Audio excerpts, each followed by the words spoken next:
Good evening, members, fellows, friends, guests. Welcome to the Texas Supreme Court Historical Society's 23rd Annual Hemphill Dinner. Please rise for the posting of the colors.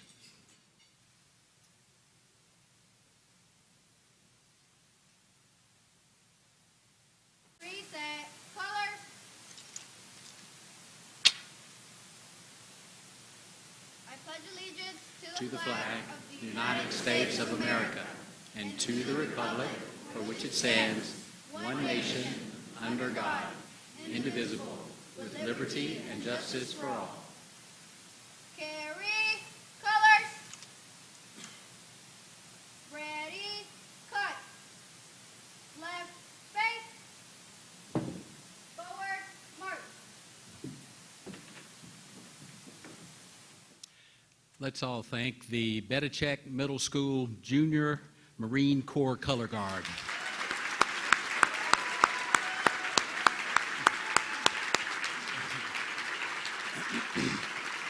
Let me take a couple of minutes, just tell you a little bit about the Society.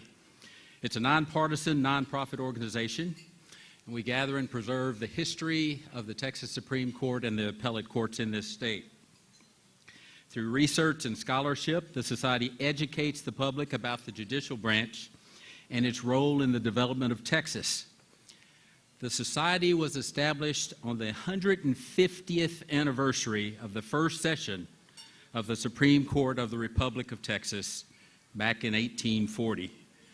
And the Society was incorporated by three former Chief Justices, Chief Justice Robert W. Calvert, Chief Justice Joe Greenhill, and Chief Justice Jack Pope.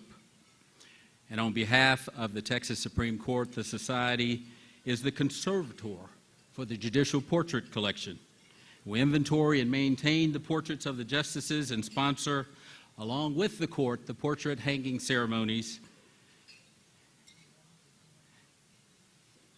And on that topic, preserving portraits, just to hasten the process, there are three former justices in this room whose portraits still have not been dedicated.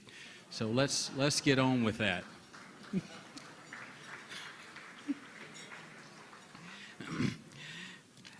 This dinner is the flagship event for the Society each year.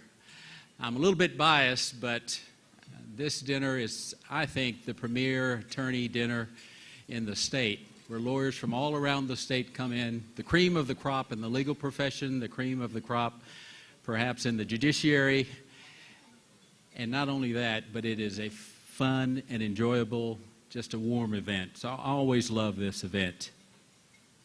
I'd like to recognize our special guests. Now the process is I'll recognize the jurists from a particular court, and at the end of recognizing them from that particular court, then we can applaud. That way it won't take as much time as if we applaud each and every one, because we're fortunate to have a number of judges that join us each year and joined us tonight. From the Texas Supreme Court, Chief Justice Nathan Hecht, Justice Paul Green, Justice Phil Johnson, Justice Eva Guzman. I should have said when we started, you should remain standing, but since I don't get a vote anymore, I'm not going to say that now. Justice Deborah Learman, Justice Jeff Boyd, Justice John Devine, Justice Jeff Brown, and Justice Jimmy Blacklock. Let's give them a round of applause.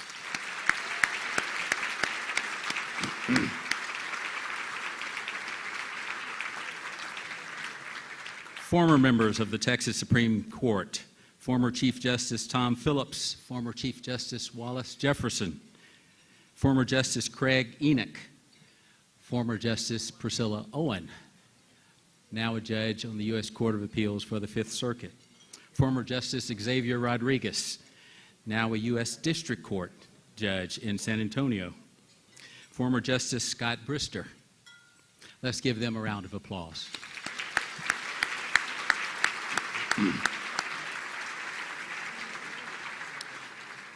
Now on to what we affectionately call the circuit, the Fifth Circuit. We'll hear more from this gentleman later. Chief Judge Carl Stewart has joined us.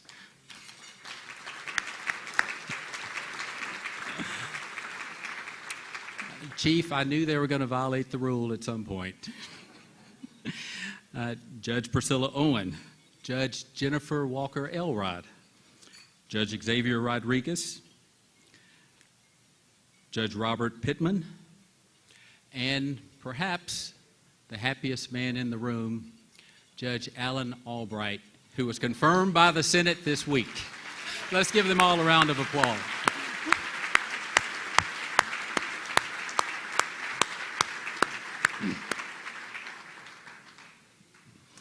To the First Court of Appeals, Justice Jane Bland, Justice Jennifer Coy, Justice Russell Lloyd, Justice Evelyn Keyes. From the Second Court of Appeals, Justice Sue Walker. From the Third Court of Appeals, Justice Cindy Borland, Justice Scott Field, and Justice David Puryear. From the Fifth Court of Appeals, Justice Elizabeth Lang Myers, Justice David Skank, Chief Justice Carolyn Wright. From the 12th Court of Appeals, Chief Justice James Worthen. From the 14th Court of Appeals, Chief Justice Kim Thompson Frost, Justice Brett Busby, and Justice Ken Wise. Let's give our Court of Appeals justices a round of applause.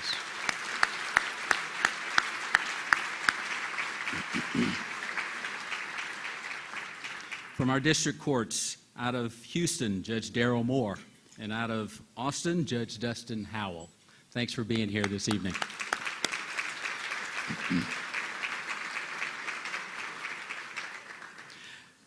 From the Hays County Court at Law, Judge David Glickler, thanks for coming.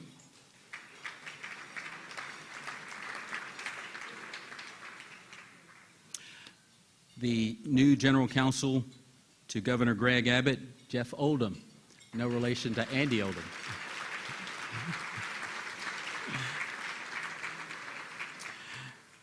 And some other special guests, Trey Apfel, State Bar Executive Director, Jonathan Smaby, TCLE Executive Director, Sharon Sandel, the Society's Executive Director, and last but certainly not least, Blake Hawthorne, the Venerable Clerk of the Texas Supreme Court. Let's give them all a hand.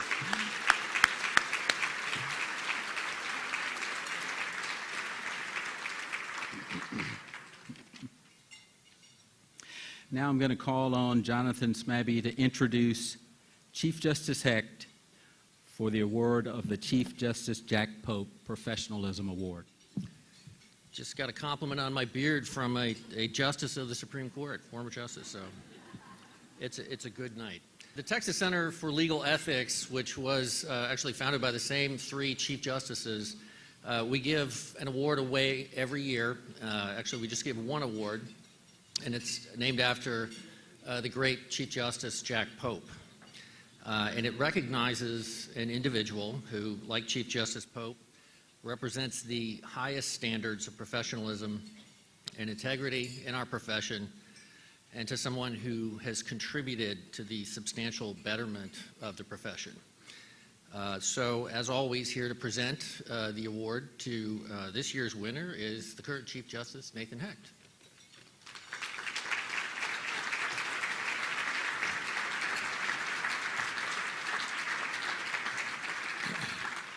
The Chief Justice Jack Pope Professionalism Award is presented each year by the Texas Center for Legal Ethics to the Texas appellate lawyer or judge who epitomizes the highest level of professionalism and integrity.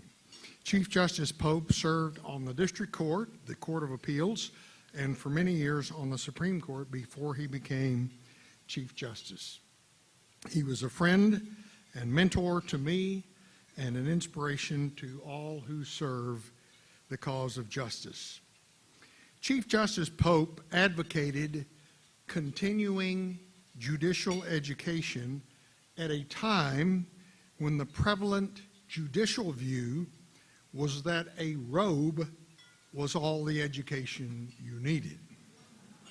I first met Chief Justice Pope, as I recall, in a meeting of trial judges encouraging continuing judicial education. And I will never forget his firm, high-pitched voice, stern expression, snow-white hair cut short, deliberate hand gestures, and the twinkle in his eye as he looked over the room.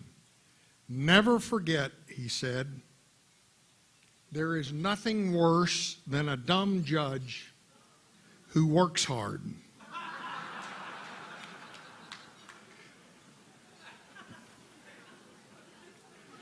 And I've never forgotten that.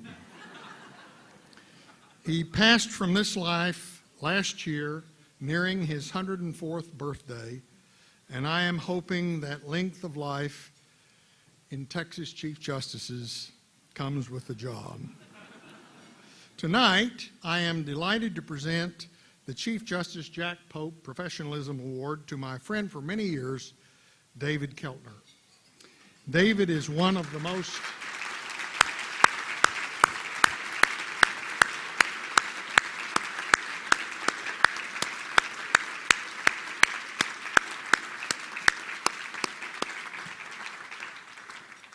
David is one of the most prominent appellate lawyers in Texas. Just in cases reported by Westlaw, his name appears 124 times. In some of those cases, he was the judge, having served several years on the Fort Worth Court of Appeals.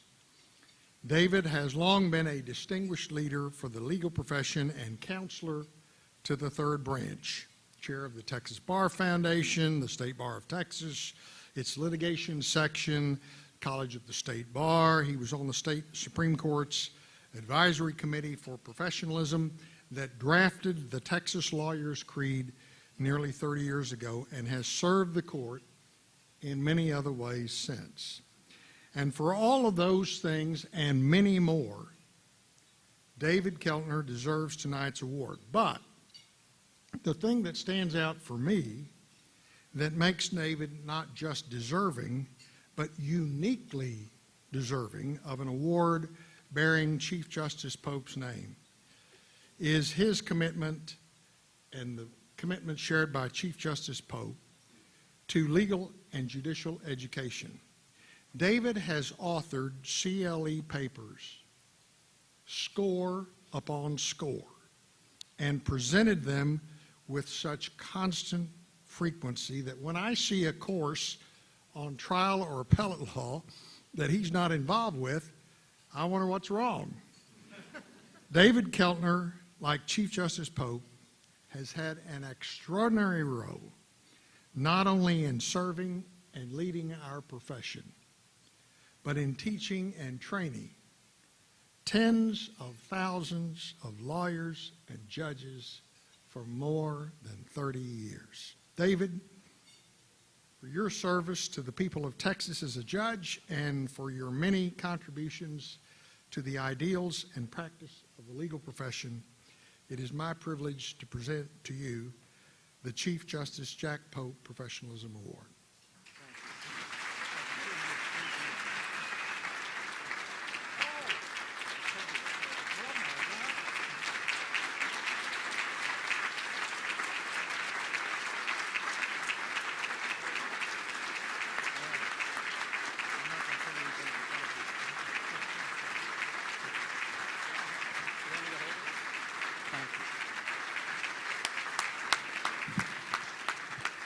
If Chief Justice Pope were here, he'd say thank you and sit down. So thank you.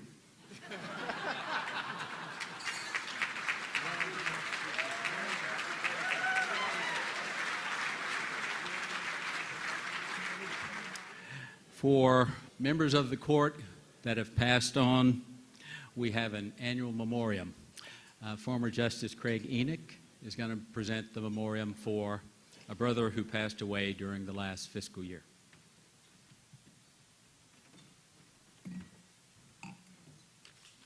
Thank you, Dale.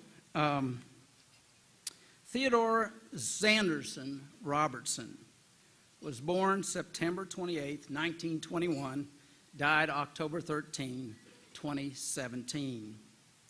In 1941, Ted Z, as we fondly called him, joined the Coast Guard at the recommendation of a friend who said, if you join the Coast Guard in Corpus Christi, you'll probably never leave Corpus Christi. Then World War II hit. He was torpedoed off the coast of the Philippines and was stranded in the water for a couple of days. Spent the rest of the war looking for that guy who suggested he join the Coast Guard. 1947, he goes to law school, St. Mary's. He was poor. In order to help afford the tuition, he hawked his typewriter, only to learn he needed his typewriter to take the test at the end of the semester. 1963, he's with the district attorney's office in Dallas County, where he actually is working on and preparing the indictment of Lee Harvey Oswald. In 1968, he becomes a Dallas County probate judge, juvenile judge, later on a district judge, later on the Court of Appeals justice, and then to the Texas Supreme Court. In 1985, he leads the effort, lending his weight to moving the court from the old writ of error practice to the discretionary review, the petition practice that we know today. Throughout all of that, he was one of the most highly regarded, iconic trial and appellate judges in Dallas County, known for his fairness, outstanding for his fairness, and took his fairness to the Texas Supreme Court. It was an honor that he was most proud of throughout his life. He left that court in 1988, the end of that year, and he went to work and joined the firm of Frank Branson. And I called Frank and I asked Frank, tell me a little bit about Ted Z in his later years. He said Ted Z had very few vices, but one of them was a big cigar. Had to get a special exception from the landlord, so his one office up on the top floor of their office building, Ted could smoke his cigars. Ted has passed from the scene, but he will always be a member of the Supreme Court Club. And so I call upon you to raise your glass to a toast. Oh, wait a minute, excuse me, I'm sorry. Raise a cigar in honor of fairness and to Ted Zanderson Robertson. Hear, hear. I want to ask Dylan Drummond to stand. Dylan? Where are you? There you are. Dylan Drummond was the chair of the Hemphill dinner this year. And if you think that's an easy task, it's not. As a president, you pick someone who's organized, dedicated, detail-oriented, and very assertive. When you don't return his call about a sponsorship, Dylan will call you again. I know, I was in that position about 4 years ago. Dylan has obviously, look around, done a fantastic job. Dylan, thank you so much.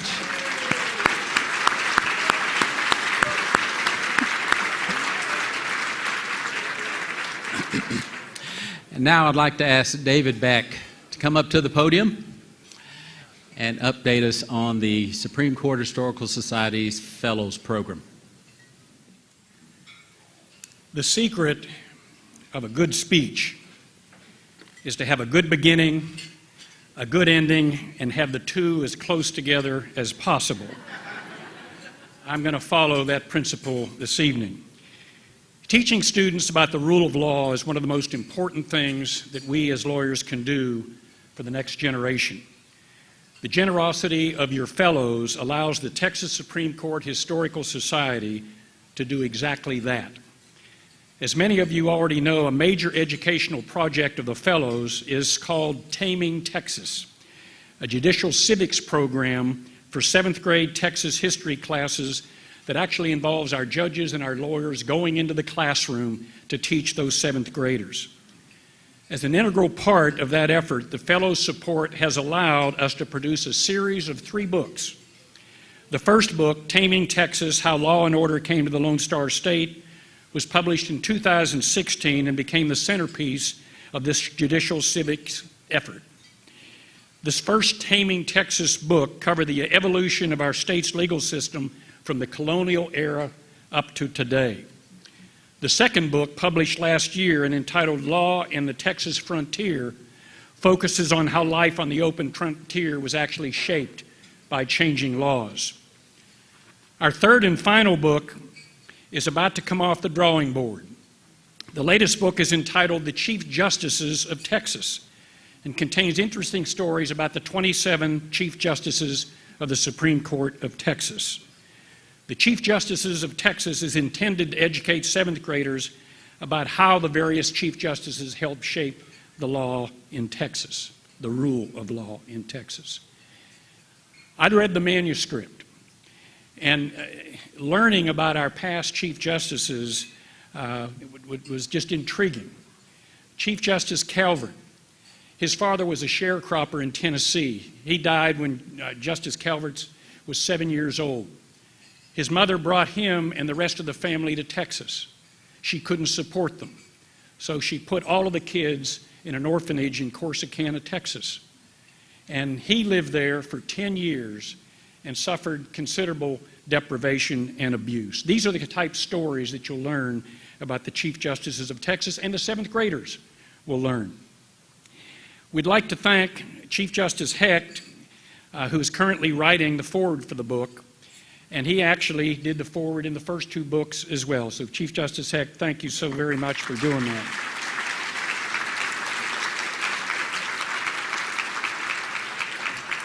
And we'd also like to thank Justice Green and the entire court for the support of this important project.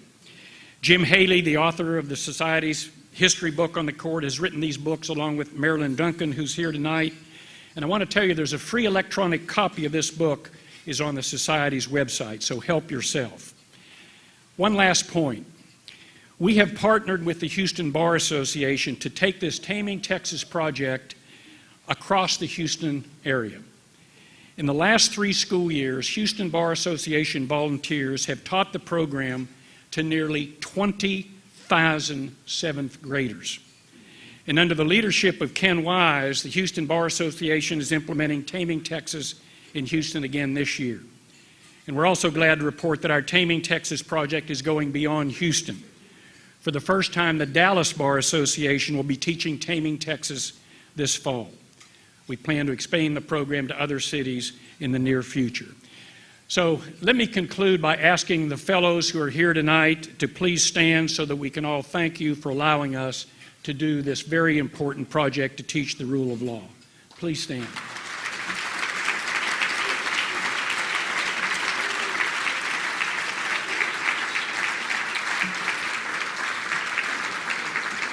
Thank you all very much. This year has been exceedingly satisfying for me. I am very proud of the Society for what it is and for what it does, and for the people that you get to work with, outstanding lawyers and even more importantly, better people, in doing all the things that you've heard about that the Society does. And I'll mention a few additional things that we do and have done this past year. The Society continued its mission by researching aspects of the appellate system's history and presenting those findings at symposium, like the Texas General Land Office Save Texas History Symposium and the Texas State Historical Society's annual meeting. David Furlow, Craig Enoch, Justice Jason Boatwright, and Dylan Drummond presented on behalf of the Society some new findings, some new research that had not been presented before. You heard David Beck discuss the Fellows Program and how Taming Texas series is helping educate the next generation about civics. Hopefully they'll know who their U.S. senators are and be able to name a justice or more on the U.S. Supreme Court. The Journal continues to shine as its scholarship reveals the history of jurists and judicial milestones in Texas. Lynn Liberato, David Furlow, Dylan Drummond, Marilyn Duncan, and David Kroll make the Society look very good in this endeavor as they create, publish scholarship quality journal articles. This past January, the court and the society hosted a portrait dedication ceremony for two former Texas Supreme Court justices from the Reconstruction era. Board member Bill Ogden and society member Colbert Caldwell presented the portraits of their respective ancestors to the court. None of this would happen without the steadfast support and the collaboration of the Texas Supreme Court, especially our liaison, Justice Paul Green, and of course, as David mentioned, Chief Justice Hecht and the entire Supreme Court. We are very fond of that relationship with the court, and it makes the clock tick for us. On the topic of support, I want to take just a moment of personal privilege to thank my law firm, Greenberg Traurig. It takes a modicum of time to do the work of the society, and my colleagues, partners have been very supportive and very understanding because they understand the importance of service to the profession and service to the community. And now, changing gears, I'm going to make a surprise presentation. I need to have Cynthia Timms come to the dais.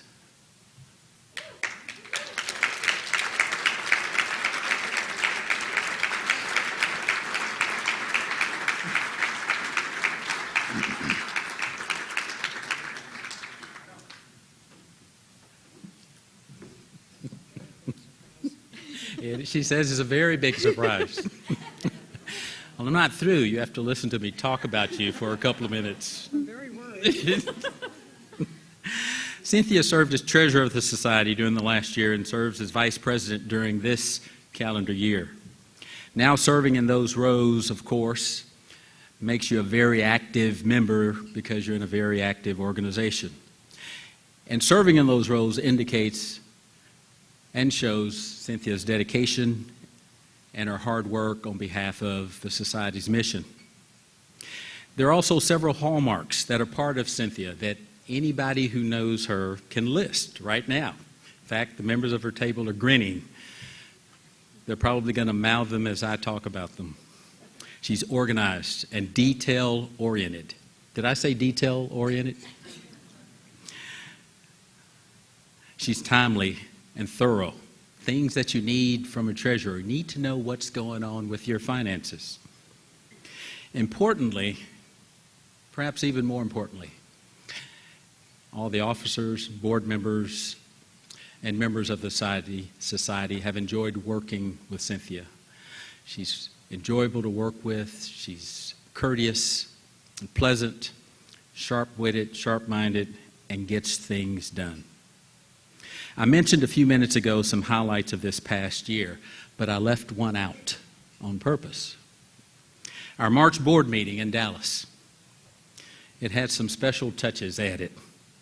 That day we had a special luncheon guest. Former White House counsel and former State Bar President Harriet Miers shared insights during that luncheon from her years in President George W. Bush's administration.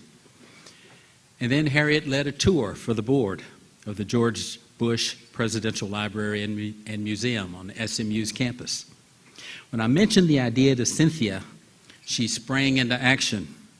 Within days, she'd secured our speaker, organized the tour of the Presidential Library, and capped off our board meeting with this most memorable event. Cynthia, on behalf of your work for the society and the pleasure that the entire board has had working with you, I am pleased to present you with this year's President's Award.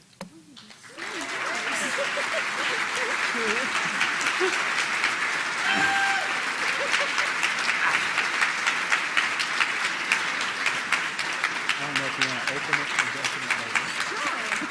Okay.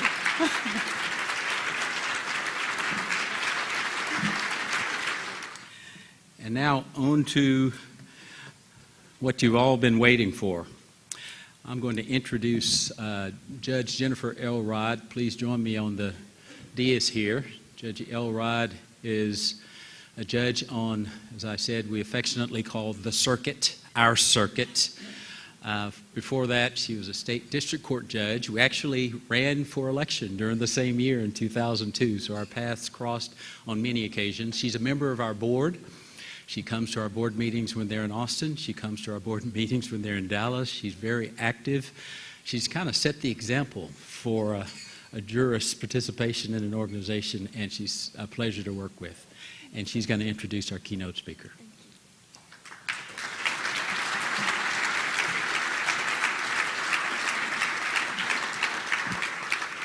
Well, I'm going to move at a pretty good clip because I'm what stands between you and one of the reasons you came here.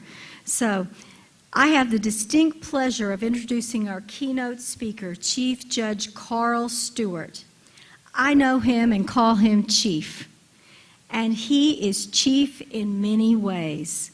For the past 6 years, he has served as the Chief Judge of the United States Court of Appeals for the Fifth Circuit, and he was appointed in 1994 to the court by President Bill Clinton.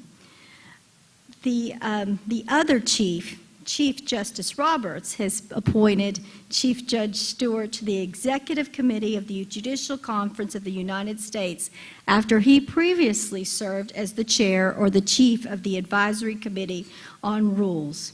Before joining the Fifth Circuit, Chief Judge Stewart took a path similar to the path of Chief Justice Jack Pope, whose memory we honor tonight. Like Texas's own Chief Justice Pope, Chief Judge Stewart served our country in a military career, served in his state district court, served in the state appellate bench, and then went to the court where he eventually served as chief. And also, like Chief Justice Pope, Chief Judge Stewart has written extensively and speaks extensively in ethics and professionalism. And in doing so, he is also a leader in the national legal community in ethics and professionalism as the immediate past president of the American Inns of Court Foundation. He's also chief in his family, and that he was the first judge in his family, but he certainly wasn't the last. His brother served on a court with him, and now his daughter serves in the very seat that he once held in the state court. He is a leader in the broader community. He serves on the Dillard University Board of Trustees, where he graduated magna cum laude, and he's the past president of the Community Foundation of Shreveport-Bossier and past Board of Trustee members of the Centenary College of Louisiana. In his spare time, he doesn't really have any of that. He has served extensively with the Boy Scouts. He has received the Silver Beaver, the Silver Antelope, and Silver Buffalo Awards. And he also is a Sunday school teacher. But I know one other thing he does in his spare time that he doesn't have any of. He serves as the unofficial chief photographer of the Fifth Circuit. And he says, and he said in the paper, that photography is therapeutic, but he says, I'm old school. I believe in printing the photo, not emailing it. I know that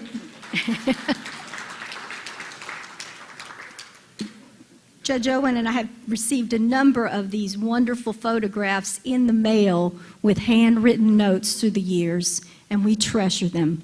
We treasure you, Chief, and we're delighted that you're here tonight with us. Thank you.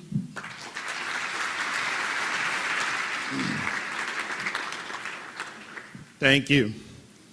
I've done a lot of speeches, but I think I've rarely felt more pressure to do a speech in a while for a lot of reasons. But this is an extreme honor. Jennifer, thank you for that very sweet introduction. Now, spare time is short in supply. I have a lot of air miles, as you might expect, and a lot of points, and my daughter is always, Daddy, why don't you give me some of those miles you got? Daddy. So I have one daughter sandwiched between two sons, so you know how the daughter thing goes, right? Daddy, you're not going to use those miles. Why don't you give me some of those miles? You give me. No, Corey, they're mine. So at any minute, so But anyway, sometimes I give them up because I live by the drop dead theory. If I drop dead, they're going to get them. So I might as well give them up now when I'm not gonna use them. But thank you very much for that introduction, and I do know the evening is long, and I don't want to take your patience, but it's such an honor to be here. Jennifer, I thank you for those kind remarks that you've made, and I'm so pleased having my colleagues, Priscilla, Judge Owen, here, and so many of you that I know it's an honor. I bring you greetings from, I'm a dual citizen. My creditors get paid from Shreveport. That's where I was born. That's where I was reared. I've had the same barber for 50 years. That's where I go to church. That's where my grandchildren are. So that's where I live. But I spend a lot of time in New Orleans, and so I have dual citizenship in Shreveport and in New Orleans. So I was educated there, and it looks like every time I look, I just left here. And that's true. So New Orleans, I bring you greetings from, coming immediately here from there because I had an oral argument sitting this week. And when you're the chief judge, you get to be the weatherman and you get to be all this stuff. So I'm trying to enjoy Monday, Labor Day, and I'm getting emails from folk about the weather and are we going to have court? Are we going to cancel pounds? I'm like, do I look like I have any more control over? I'm looking at the same advisory you're looking at, right? If people want to email me, I'm trying to enjoy Labor Day, finish reading briefs. And you'll find out, Priscilla. Anyway, at any event, so those are the things, even when it's supposed to be a leisure day, people want to find out about Gordon. I'm looking at the advisory, but in any event, so I tell it to New Orleans, for Gordon, you're trying to deal, are we going to cancel court Wednesday, this and that. And I'm like, look, we're playing it by ear. So anyway, we kept it on. Gordon went his way. I was a happy camper. And then I could focus while it's on my docket. I do, despite that, I went to school to be a lawyer, so I like to sit. So I still sit regularly as a judge, and hear cases. So, I was on the bench this week, so I had a full slate, looking forward to respite in Austin. So anyway, I came here from New Orleans after a full week of cases and have been looking forward to sharing this evening with you. I have really enjoyed the opportunity to learn about this society and the great work that you have done. I've enjoyed reading the in-depth personal and professional profiles about Chief Justice Hemphill, certainly his journey from South Carolina to Texas, his mastery of, it got my attention when I read about he mastered the Castilian Code, and, he tried to get Texas to have a little Louisiana flavor. I'm like, hey, he's pretty cool. And he worked a while trying to do that, and finally the common law just kicked in. Texas rebelled, wouldn't go for it. So at any event, he moved on down the line, and so the case books are what's in the case books. But it was an interesting reading about his history because I did not know of him, and so it was quite remarkable just reading that journey. So I commend you for celebrating him and the history and the path. We learned so much from the history. But I'm glad to be in Austin for a lot of reasons. I used to tell my children, I tell my law clerks, there's only one first. First car, first love, first kiss. I'll leave it at that. You know what I'm talking about. All of y'all remember that first. You might be on 19 or 20 by now, but you remember the first, right? Austin was my first sitting as a federal judge. I was sworn in May of '94. And I sat in Austin in June of '94, sat on a panel with Will Garwood, formerly of the Texas Supreme Court, and I sat with Jerry Smith, two wonderful judges, very knowledgeable, welcomed me in, and so I always remember my first, which was in Austin, right?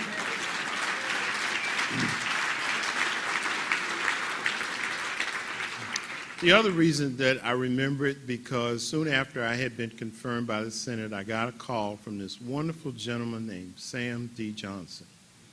Sam Johnson, as you know, formerly of the Texas Supreme Court, was on the Fifth Circuit. And Sam Johnson called, and this wonderful, warm call welcoming me to the Fifth Circuit and on, and he checked on me periodically during that time and reached out, and he was just such a wonderful person. And so those kinds of things you just don't forget. And so for many reasons, coming to Austin is always a favorite time for me to come. Now, there's some not so favorite times that I've been here.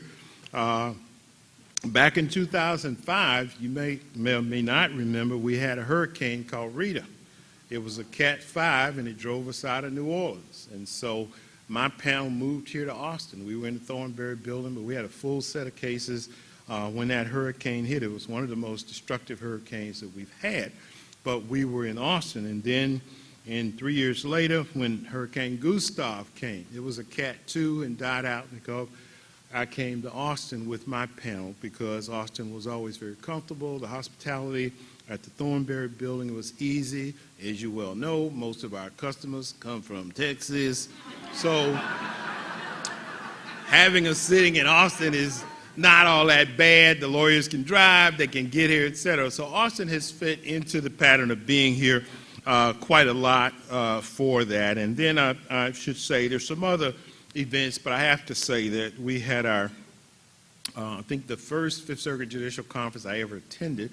I was on the state bench in 1985, and Judge Tom Stagg invited me to the conference, and it was in Austin.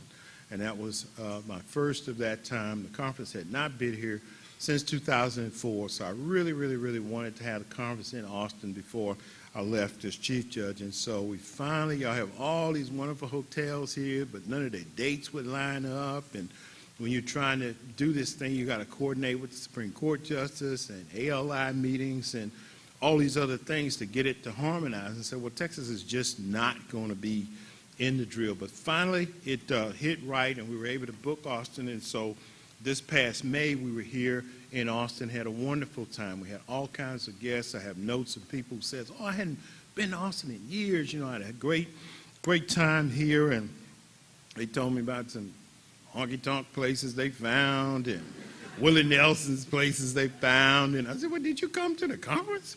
But in any event, they enjoyed Austin for all that it had to offer. As you well know, Justice Samuel Alito became our circuit justice after the death of Justice Scalia. Justice Thomas served 1 year, but this year was the first year of Justice Alito coming, and so we welcomed him into Austin, he and his wife, and so it was a wonderful time having them here in Austin. They know a lot of Texans and so forth, and it was a very warm opportunity. So Austin stands up there, you know, big time for us, being able to come, and so the invitation to come back to Austin was pleasant. We had 800 or so guests. We had all kind of social events. The First Lady hosted a wonderful luncheon for the judges' spouses. My wife joined a number of other ladies, a guided tour of the governor's mansion, just wonderful, sent her a note. And then we had this wonderful social event at the Bullock Museum. Great food, great party. Now, you heard about the photographing, right?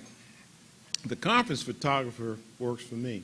And so I have some to-die candid photos of some of my colleagues on the dance floor, and some backed by that longhorn cow that's over there doing some unusual gymnastics. Those photos are in my safe, and for a small price, I'm willing to so, as they say, if the shoe fits. But suffice to say, my colleagues had a good time on the dance floor, didn't they, Judge Elrod?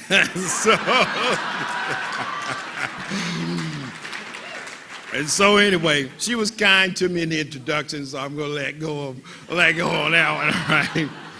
But I'm trying to get you to see the people enjoyed Austin, and we enjoyed Austin, and I really want to thank all of our colleagues, Judge Owen, Judge Willett, Chief Justice Heck and all for welcoming us so much to Austin when we came for the conference, and so when the invitation to come here and share with you today, I was gratified. Now, I'm fairly hoarse. I've been trying to get my voice back, but the reason that I've lost it is because for some reason, people find out I'm coming somewhere, they think I need extra things to do. So I've been up early, out to the University of Texas. So I had a morning session with about 20 students for about 2 hours, talking about clerking, the law clerk plan, judges, this and that. They had great questions, really smart students and so forth. Finished that, then I had a second group, the Thurgood Marshall Law Society. So we had lunch, another group of talking. So by the time I got back to the hotel, I was wore down, you know. So I've been popping cough drops while it's back and forth trying to get my voice back. But I love young people and the opportunity to speak. But Dean Farnsworth knew that I was coming and asked if I would mind coming over to the law school, and so I did, and had a wonderful time with those really talented young people over at the University of Texas. And so I can probably not come back to Austin for a while. I think I have fulfilled my dance card on Austin for a while.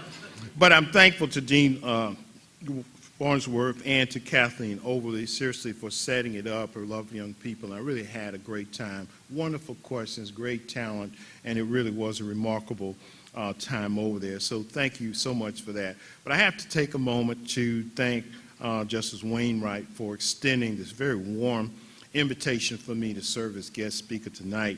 One of his former law clerks at the Supreme Court of Texas, Zenobia Harris Bivens, clerked for me later after she had clerked for him. And Zenobia always spoke highly of him and the wealth of knowledge, experience, and mentoring that she gained from you. She always spoke of you. I had not had the opportunities to meet you, but knew of you through him. I don't need to say for many of, we all love our law clerks and how we live on through them, but Zenobia spoke so highly and still does of you, and so I wanted you to know that I appreciated hearing about that, and so when you called me, I felt like I knew you, though we had not met. And so one of the gems, though, about the conversations he and I had about this event was when he mentioned to me that during his tenure as society president, he had suggested that the Journal of the Texas Supreme Court Historical Society dedicate an issue of the magazine to African-American judges of Texas. And we talked about it. He sent it to me, and I stopped in my tracks, and I read all 162 pages of it. He didn't tell me it was that long, but I got into it. It was so fascinating reading it, and I want to commend you and the staff. I think I met David, I met others today. It really was a masterpiece of contribution. I was so pleased to learn in the first instance about so many Texas pioneers who I was not familiar with. Many of the challenges that they faced, while I wasn't familiar with their identical challenges, my life story mirrored many of the challenges that they had gone through, and so I could identify with them. On the other hand, there were those others who were inspiring to me as well. I was heartened to read about judges who I know and call friends. Chief Justice Carolyn Wright, who's here, her story, Judge Morris Overstreet, Judge Harriet Murphy, Judge Ken Hoyt, Judge Gabriel K. McDonald, and of course, Chief Justice Wallace Jefferson. The story about your dad warmed my heart. I lost my dad in April this year. It was 92, and he was a World War II veteran, and so when I was reading your story, I couldn't help but to retreat. And so reading those were just wonderful. And so I want to say this signature journal edition devoted to the African-American pioneers and trailblazers underscores the truism that African-American history is American history.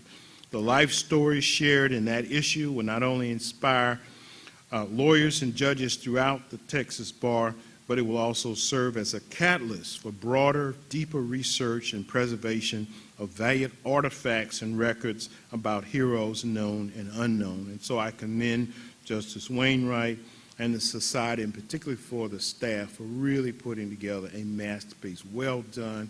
And the contributors, and won't you give them a hand for that magnificent work.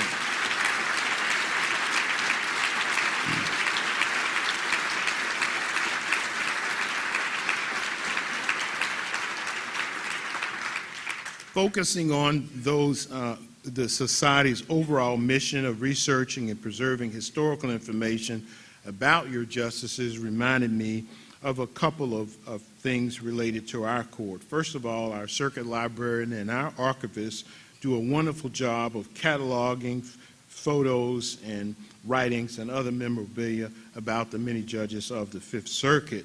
Judge Elrod is the library proctor for us, and she does a wonderful job coordinating with the library and the archivists of having videos of many of our judges having been taken before they passed, and records. Some of the judges, as you might expect, donated their papers to various institutes, but some did not. And so there are a lot of records and memorabilia, and so we appreciate the preservation of that history. It's so meaningful for us. But the second thing that came to mind when I read that was something that when I became Chief Judge, I had this idea that there were so many judges on our court that I did not know, and so I thought it might be a good idea for us to explore those. So each year we have, sure, they wore me out over there. But each year we have a court retreat, and it's a relaxed setting where it's just judges, and I thought about it would be a good idea to explore what I call judicial profiles. And so since I've been Chief Judge, each year I will assign out a judge from one of the three states, Texas, Louisiana, and Mississippi, for our judges to learn about them, to bios, not just what cases or opinions they wrote, but about their personalities, their profiles, their habits, their personalities. And I think Judge Elrod had one of the first ones that we did, and that was on Chief Judge Hutchinson, who was mayor of Houston, I believe, and did lots of wonderful things that I never knew about living in Louisiana. And so each year, the judges have regaled. And what surprised me, Nathan, Chief Justice Heck, is that, I gave them this assignment and we give them the material from the librarian, but these judges got so heat, they go to digging out additional information and pulling out old napkins and pulling out stuff that they knew and so forth. And so it's made for a wonderful conversation piece as we grow to know those judges, not just through the Fed third of the books, but just about their lives, their habits, their children, fishing trips, things that happen on settings and so forth. And I think it's been a very valuable contribution to the court that I've enjoyed, because I've learned a lot about those judges, and I think many of others are. So I look forward this year to, assigning out who those judges will be and the profile. So it all just kind of fits in to this notion of history. And so I'm buoyed by what I read and what I heard. But again, I'm especially honored to be here because I guess I should say maybe I'm a dual citizen of Texas. I don't know, because my first,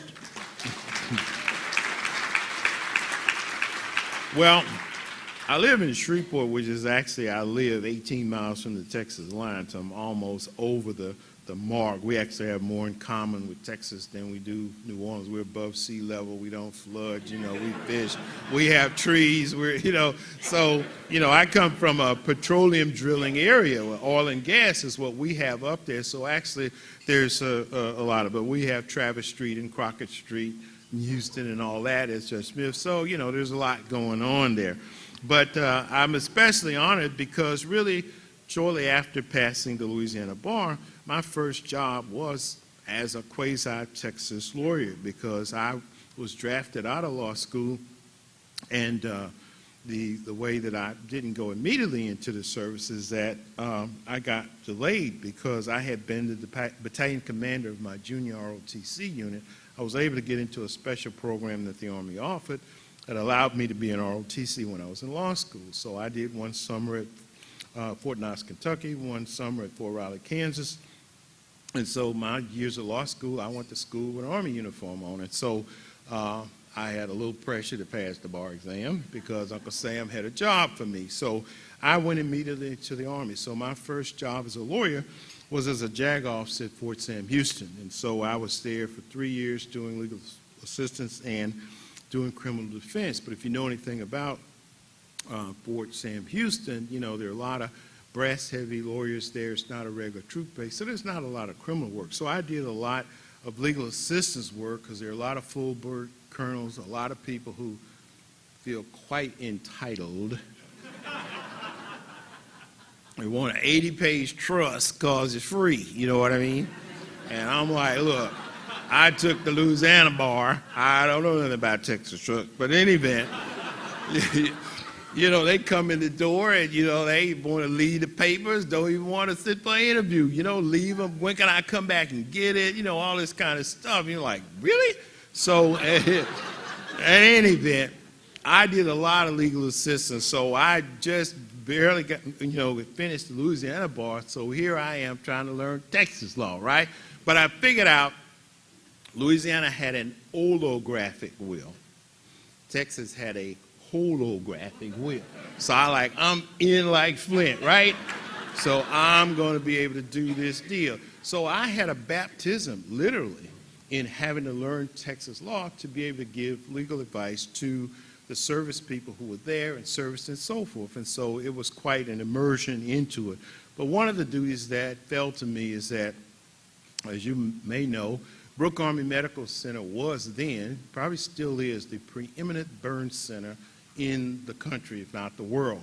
And so during that time, it was the fate that many of the young soldiers who had been to Vietnam and come back were severely burned from head to toe, bandages, the whole 9 yards. And so many of their families needed legal assistance from wills and power of attorneys and so forth, but there really was no mechanism for that to happen. So suffice it to say, as a 24-year-old lawyer having to go over to Brooke Army Medical Center, put on a hospital gown, literally, and a mask in order to go in to see a client so as not to contaminate the area, taking the information from them, the client's inability to speak, say yes, going back over there again, client inability to sign, having to write an X, was a jarring experience for me as a young lawyer. But it hit the button for me that being a lawyer, first and foremost, is a service opportunity to help other people.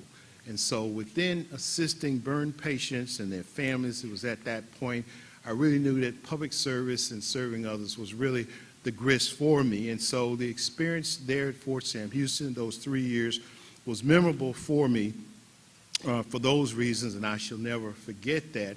And so having the opportunity to learn Texas law was certainly memorable. Now, who knew 40-something years later, Nathan, that sitting on the Fifth Circuit panel trying to make an eerie guess about Texas law, and I'm like, wait a minute, I've already done this before.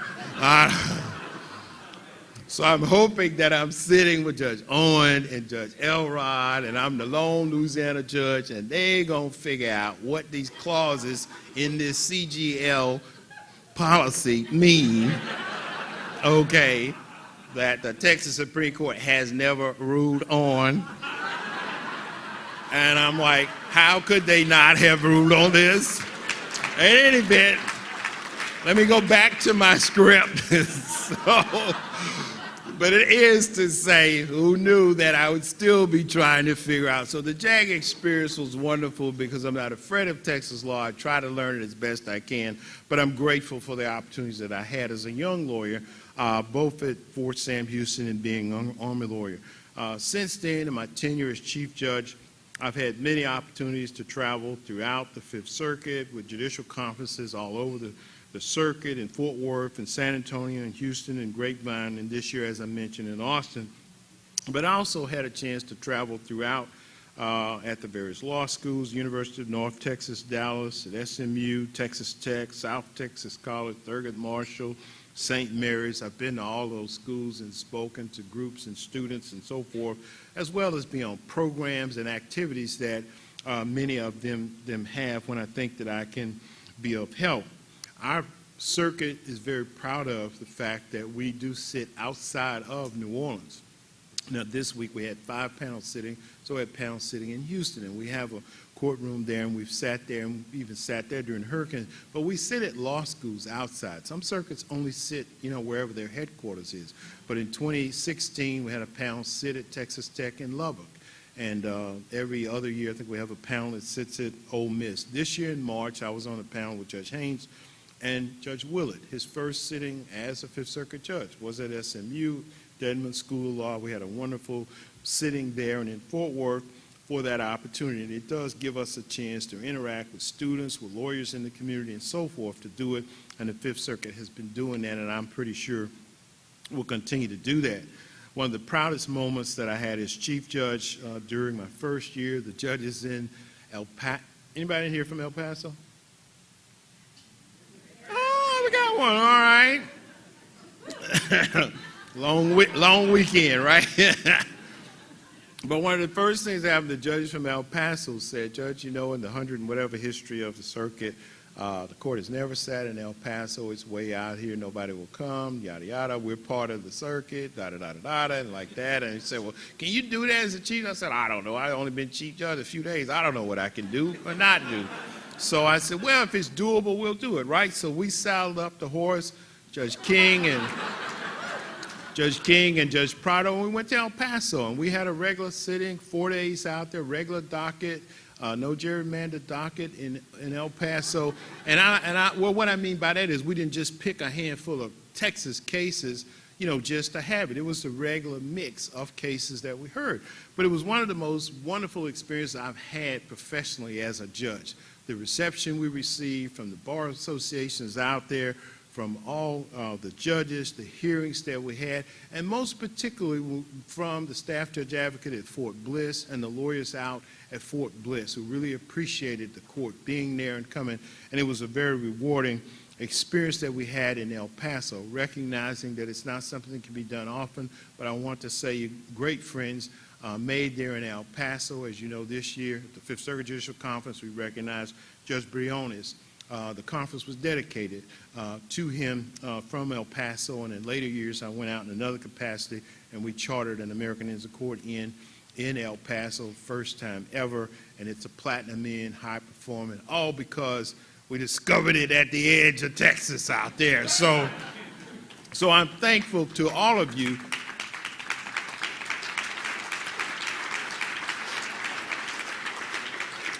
I'm thankful to all of you really for supporting all of those efforts, because when we go to the law schools and other places, we could not do it without you, with the bar, the bench supporting our efforts to be there, and our judges appreciate. There are, don't tell them, Jennifer or Priscilla. Now, some of my colleagues, they don't want to eat nowhere but Antoine's and Commander's, okay? So when you start talking about going to Lubbock, they not raising their hand too high, okay? So it takes a little muscle to get some people to go to these other places to sit, you understand? But having a big court, you do what you can do, right? So it ain't been, but it is. But seriously, it's been a joy to be in and about Texas. It's a big state, but really have enjoyed the support that you give. So many of you I know are appellate practitioners and so forth. And so I want to just spend a minute. He didn't tell me how much time I had. I'm probably over time, but I hope you'll be forgiving of me. I'll try to move on. But I wanted to mention two main topics I just wanted to put on your mind to give you kind of an update on the very serious topics that we're dealing with, not only in the judicial conference but nationwide. And one of those is the issue of workplace conduct. I want to share just a few thoughts about that. You know that throughout the year, in all that you read, we've been dealing with the issue of workplace conduct that's been front and center in the federal judiciary and throughout America. The revelations of sexual harassment and misconduct and inappropriate workplace behavior resulted in Chief Justice of the United States, John Roberts, issuing a call to the administrative office to formalize a working group to grapple with this tremendous problem so that we could develop a comprehensive plan of action to ensure the integrity of the federal workplace for all. And I want to tell you that since the working group put out its report, and it's not my purpose here to go through that, but since the report was put out and even during, all the circuits have been very busy actively trying to grapple with this, upgrade our procedures, and do everything that we can to ensure that we are maintaining a safe workplace and not turning a blind eye to say, oh, that can't happen to us, that's not us, that's them, but to really take an introspective look at it. So next week when the Judicial Conference meets in Washington, the Executive Committee I'm on, and the whole conference, we'll be looking at what we've done since then. And so next week, all 13 of the circuit chiefs will meet and gather, and we'll be looking at what we've done. I've galvanized all 9 of the chief district judges in our circuit. We have 9, 4 in Texas, 2 in Mississippi, and 3 in Louisiana, to have the chief district judges hands-on towards really trying to make meaningful difference in our reporting procedures, our EDRs, our websites,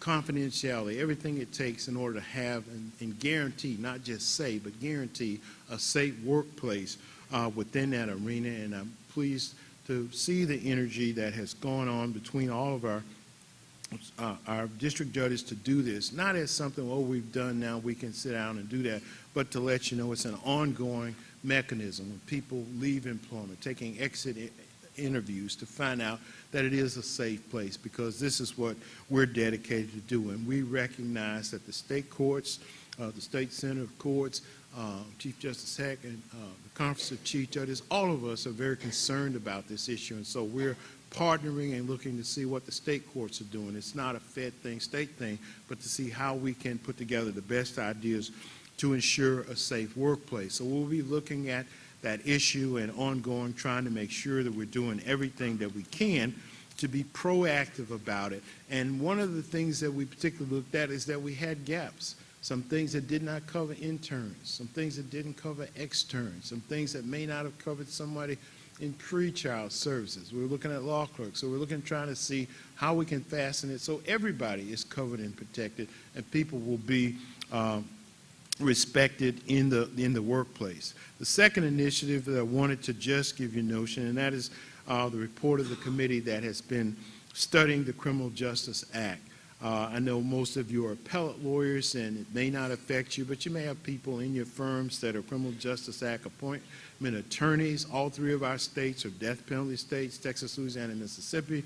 We get lots of criminal habeas death penalty cases that come. They're very expensive cases to deal with. It's difficult to get high qualified counsel to work these cases for a pittance, and so we're really working to try to make sure there's fair and adequate representation. Access to justice is very, very important, and we're trying to make sure that there is quality representation, but that we also pay counsel and pay them quickly and commensurate to make sure that we are spending the taxpayers' money wisely in these cases, finding efficiencies, using electronic vouchers and the like. So all of those are the kinds of things that we hope that both of these, through discernment, discussion, deliberation, will have some results so that we can have a meaningful situation. So we hope that we'll see greater results on both of these fronts for you, the members of the bar. Now I want to, thank you.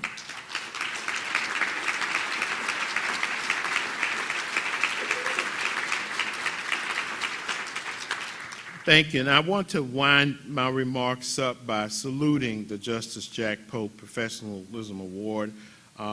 David Keltner, who received the award tonight, but to all the other recipients. I know Judge Elrod has received it, and all the recipients, because that is a very significant award that you present, because it means that you are underscoring the value of professionalism. During our Fifth Circuit Judicial Conference, we present the American Inns of Court Fifth Circuit Professionalism Award to a judge or a lawyer from either of the states, and this year Judge Sidney Fitzwater received that award. As you well know, the last 4 years of my life was spent as president of the American Inns of Court. I racked up my share of air miles and hotel stays and so forth. But the truth is, if I hadn't taken those trips, I couldn't have got my briefs read, you know. So I got the briefs read, so I was ready when I hit the bench. So that's really why I went, to get the briefs read. But in any event, I racked up a lot of miles, but we have 400 Inns of Court throughout the United States. I traveled a lot, but I even had the pleasure of coming here to Austin to charter the Barbara Jordan Inn of Court back in 2016. As you know, the mission of the American Inns of Court is to inspire the legal community to advance the rule of law by achieving the highest level of professionalism through Through example, education, and mentoring, our vision is to have a legal profession that is dedicated to professionalism, ethics, civility, and excellence. And so through the 4 years that I logged, I enjoyed all the trips that I took, north, south, east, and west. So many of these events were held in some wonderful, beautiful state courthouses. So gorgeous, preserving the history, and through them I learned about a lot of trailblazers like you have celebrated in the historical side of just going to these meetings to see how in California and in the Midwest and all else that so many of the state courthouses have preserved their history, and in the course of the end meetings celebrate the giants who have come along in order to make contributions to it. And so it's in that spirit that I want to say those 4 years that I spent were enjoyable, meaningful, but it has also underscored for me the importance of professionalism. Now, when professionalism first rolled out, it was one of those concepts that evolved. People didn't really know what it meant. They said, well, is it ethics? Is it this? Is it that? We don't know what it is. We'd be glad to do it, but you got to tell us what it is. And so it's been interesting that it's evolved over the years to a point where public confidence about our commitment to the rule of law remains high. Historically, the bench and bar's governing focus has been principally assigned to the canons of ethics, the codes of conduct, the model rules of conduct, and so forth. But early on, we've seen that professionalism really affects the everyday contact that we have as lawyers and judges. And I, for one, think that's a good thing. And so I enjoyed the trips promoting and seeing so many judges and lawyers, talented and creative, promoting these virtues in our society, believing that the discourse in our society needs to be civil and so forth. And so I applaud your center and the award for underscoring the importance of professionalism in our situation. Now, I was a trial judge for 7 years. I tried civil and criminal cases, and most of the time, the lawyers who appeared before me were straight up.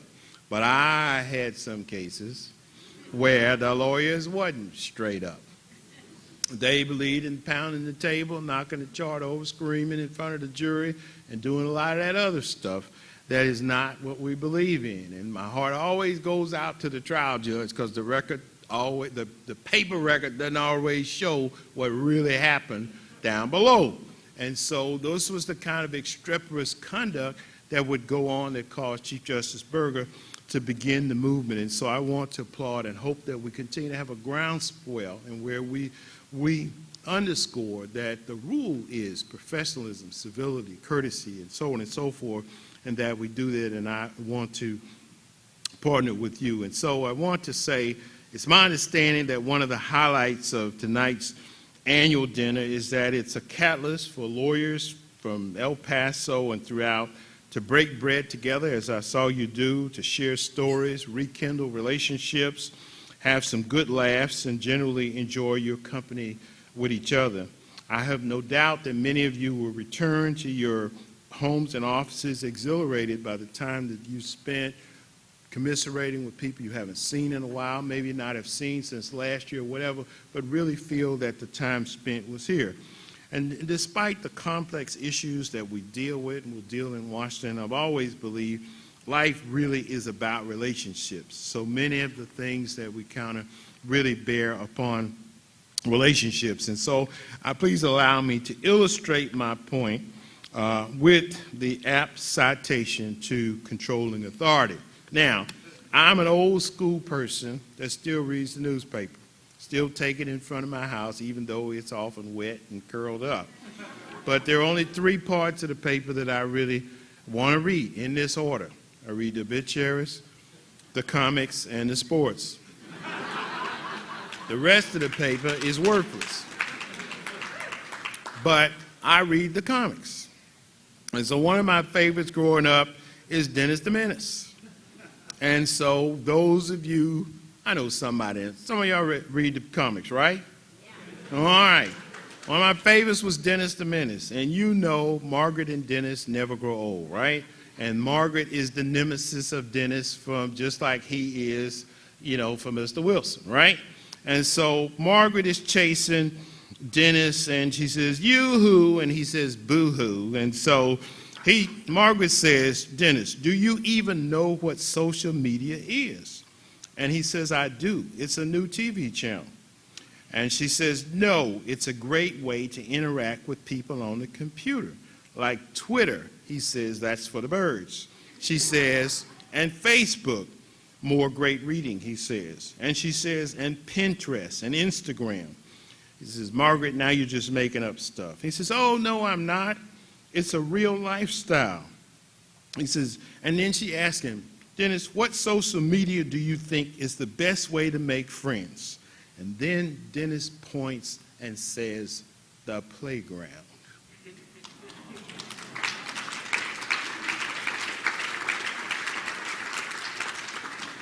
And so the point illustrates that even with all the gizmos and all of that, it's the playground that best bespeaks forging the relationships that we have that really allow us to have the kind of system that we want to have. Now, one more citation to controlling authority. One of my other favorites, of course, is Blondie, Dagwood Bumstead. So Dagwood is sitting at his desktop, just tapping away on his computer, right? And he's just a tapping. And he says, oh no, I meant to delete that email to the boss, not send it. So of course, Mr. Dithers comes charging in. My goodness, Bumstead, that was quite the sarcastic email you sent me. I can explain, boss, I can explain. And he says, Mr. Dithers says, relax, my boy, calm down. I'm guessing you only blowing off a little steam. Well, Dagwood says, well, yeah. So Mr. Dithers says, well, no harm done. Sometimes it feels good to get something off your chest by just writing it down. These things happen. So Mr. Dithers goes back to his office. And then he sends an email to Dagwood that says, by the way, Bumstead, you are very, very fired. Julius Fathead Dithers. The point being, emails are great for business, but they're terrible for relationships. And so you see that through the comics, it tells the truism to us of how dangerous the non-deleted email, the hit send, the reply all, can be in relationships when they happen. And so these things remind us that as we push through on professionalism and our engagements with each other, there's something nice about gathering in the playground and commiserating with each other so that we are able to build a better world. My law clerks, like yours, I'm sure, are dear to your heart, and I'm fogey and I'm often talking about different stuff, and they roll their eyes and they say, oh, Judge, there's an app for that, and I'm like, well, okay, whatever, there's an app for that. And so, that means that Apple or Samsung or Lexus or Westlaw or somebody has created something, to do it. If it's not that, it's Alexa or one of the others that can do all that stuff. And so the young people are always saying, oh, there's an app for this. Why do you do this way? Why do you do that? Why do you do this? And so forth. Well, it may be true, and it is true, that there is an app for a lot of things, and I'm sure that a lot of you haven't. But I want to leave you with this thought. There are some critical ingredients in our life as lawyers and judges that cannot be reduced to a metric, to an algorithm, or spewed out by Alexa or any similar robotic device. The gathering that we have tonight recognizes that lawyers and judges conduct themselves in relationships in such a way that an app cannot replace it. There is no app for patience, the seemingly unlimited reservoir that successful lawyers and judges draw on. Patience is the heart of civility. Patience guides us to decisions. Patience gives us creativity. Patience gives us more of what we want. Patience helps us to have happier relationships. Patience helps us make better decisions. There is no app for courtesy, something that we take for granted but sorely miss when there is no courtesy. There is no app for compassion, and there's a wonderful quote about that in Judge Gabriel MacDonald's writing in the mirror. She says, quote, "Give it your all and your life with all your heart and your mind. This is very important for me personally because if you are in the law, there is a sense of compassion you must have. The more successful you become, the compassion you need because the more likely you are to lose it. There is no app for excellence. Excellence is the dedication to a job well done. There is no app for integrity. There is no app for professionalism. There is no app for enthusiasm for the work that you do and for the confidence that you radiate daily to your office staff, your court staff, personnel, or colleagues. And so to all the attorneys and judges gathered tonight, I want to thank you for your unswerving fidelity to the rule of law. I want to thank you for the marvelous examples you set for all our citizens. I want to thank you for assisting us in educating our citizens about our third branch and how it impacts the lives of our citizens. Thank you for inviting me to share this celebration with you, and thank you for your patience in listening to me. May God bless and keep you.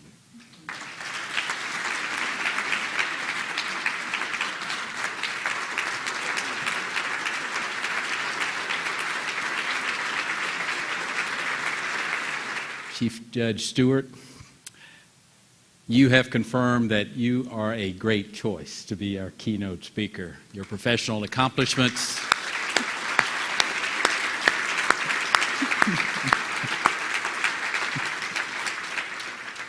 your love of history, your commitment to service, and your keen sense of humor have been fabulous. Thanks for joining us this evening. And on behalf of the Society, I'd like to present you with one of our books, the Texas Supreme Court. It's entitled A Narrative History, 1836 to 1986 by James Haley. These are very difficult to get, but we keep a small store just for this purpose. And on behalf of the Society, again, thank you.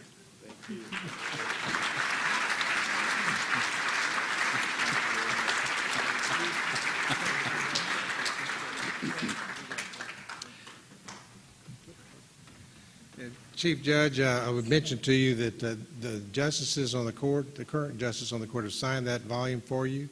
There are other justices, former chiefs and former justices here tonight that might want to sign it as well. There's some things in there that are written about them too. They may want to take the opportunity to sign it for you and scratch out the parts that relate to them. So they'll have an opportunity to do that. Now, it's my distinct pleasure I get to do each year as a liaison from the Supreme Court to the Society to swear in the new president. And so, Marcy, would you come forward?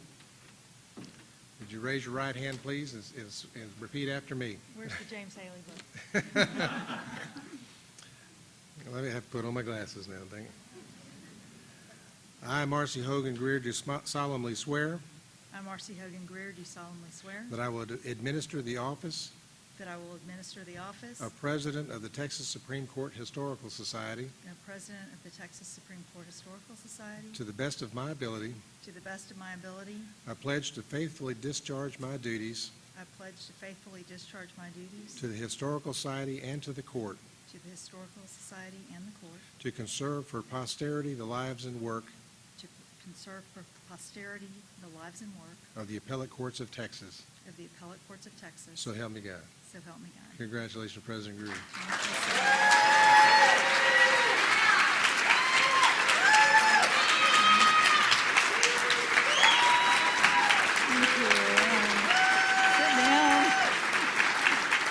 Thank you so much, Justice Green. It is a true honor, and thank you for not making me say demean or obey.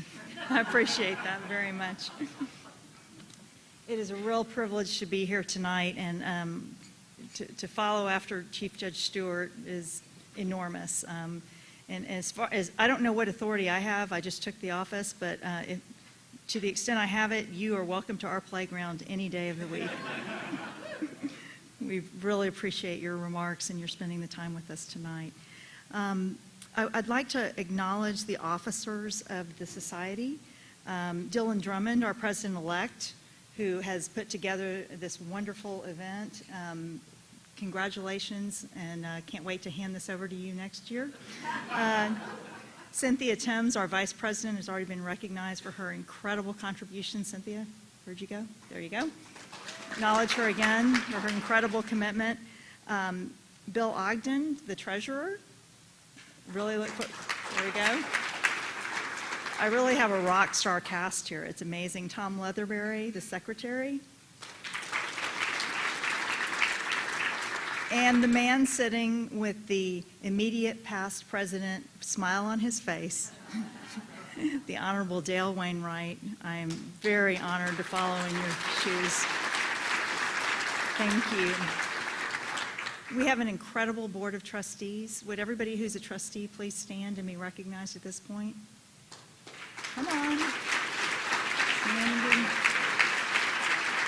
Appreciate so much the support. And we couldn't do what we do without the staff. I mean, the staff is truly amazing. The executive director, Sharon Sandel, has been previously recognized, but she needs to stand up and be recognized again. So very grateful. And this evening happens every year through the extraordinary efforts of Mary Sue Miller. Everybody knows Mary Sue, but she needs to stand up. Where'd she go? There we go. Oh, back of the room. Okay, you move. Mary Sue spends untold hours making this event be seamless and fabulous every year, and I just really want to acknowledge her contribution with that and every other part of the society's, everything we do. So it's wonderful. I also want to recognize Marilyn Duncan, who I call our resident author, as well as our consulting editor. Mary Sue has co-authored many of the books that we are so proud of, as well as managing our content and making it extraordinary. I mean, her contributions, Jim Haley bows in her presence. That's pretty remarkable.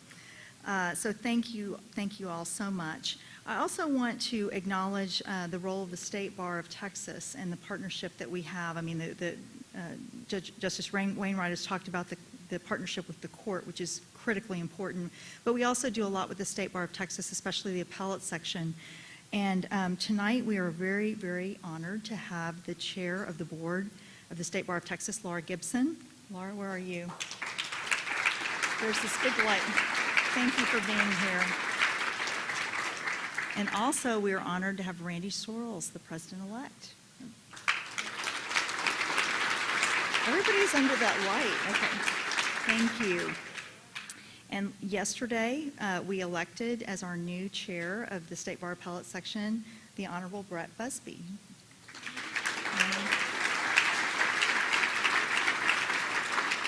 And we had a fabulous annual meeting. One of the things we do in partnership with the State Bar Appellate Section is what we call the Appellate Hall of Fame, which posthumously honors the greatest appellate practitioners and judges in the state. And if you're in this room, you haven't been honored, so don't feel bad. But no, in all truth and fairness, this year we had a record class of inductees. We had 6 honorees, and we had an amazing program for them. And I have to give a big shout out to Jackie Stroh, who put it together and made for a very, very lovely special honor for each of them. Each justice or practitioner was honored individually by the family and close friends with very, very personal tributes. I'm not going to revisit that tonight because I know we're all wanting to get back to the bar, but I do want to give their names so that you know. The Honorable Clarence Guittard, who was the Chief Judge of the 5th Court of Appeals in Dallas. The Honorable Shirley Butts, who I didn't know this, but she was the first appellate justice, the first woman appointed to appellate justice in the state of Texas, and she served on the San Antonio Court of Appeals for many years, just a total rock star.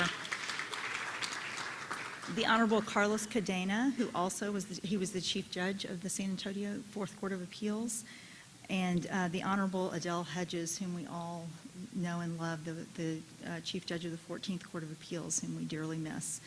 And then Mr. Charles Black and Mr. Hobart Price, who were practitioners who I had no idea. They had like dozens of arguments before the U.S. Supreme Court, not to mention the Texas Supreme Court, and we honored them as well. I'm not going to take any time to talk about our next year's events, but there's this fabulous thing on the table. Please read it. November 14th, mark your calendars. We are putting together an incredible program about the Great War commemoration, and it's going to be at the historic courtroom of the Supreme Court in the Capitol building, followed by receptions and all kinds of things, and it's going to be an incredible event. Judge Mark Davidson and David Furlow have taken the lead in organizing this, and I think it's going to be a really fun and fabulous program. And we look forward to an incredible year. I don't know that I can live up to Justice Wainwright's year, but I'll do my best.